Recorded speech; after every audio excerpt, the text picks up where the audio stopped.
malgré Nvidia. C'est pas du tout la même sauce qu'il y a 3 mois, hein, quand Nvidia avait publié ses résultats. Là, les indices mondiaux s'étaient aussi envolés. Romain Dobré est avec nous. Bonjour Romain. Guillaume. Depuis Bourse Direct, ravi de vous retrouver. Du coup, les forces en présence dans le marché, comment est-ce que vous les jugez? Comment vous les sentez désormais, Romain? Vous avez bien décrit la situation. On aurait pu attendre un peu plus d'énergie, un peu plus de momentum, et on voit que c'était assez en ordre dispersé. On n'aime pas trop ça sur les indices, de voir que le Dow Jones est en baisse, assez ferme, et puis que le S&P est tout juste à l'équilibre, le CAC aussi, le DAX aussi. Donc on n'a pas vraiment d'harmonie. Et si effectivement Nvidia s'attaque à des records, c'est pas très harmonieux. Donc attention à ça. Et puis on a eu un élément qui est modeste pour l'instant, mais lundi on avait progressé un peu, et du côté des marchés dérivés, la position ouverte, le nombre de contrats futurs n'avait pas accompagné.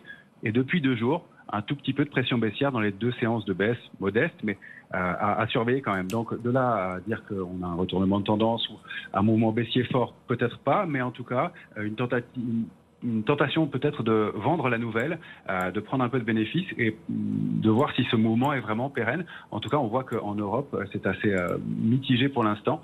Et donc, on a un indice Nasdaq en plus qui approche d'une cible qu'on avait évoquée ensemble, 18 868, 19 025.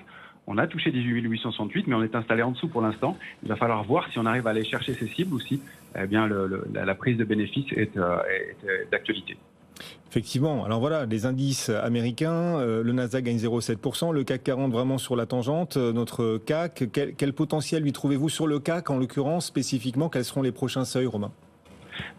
On est repassé à l'intérieur du trading range 7830, 8149.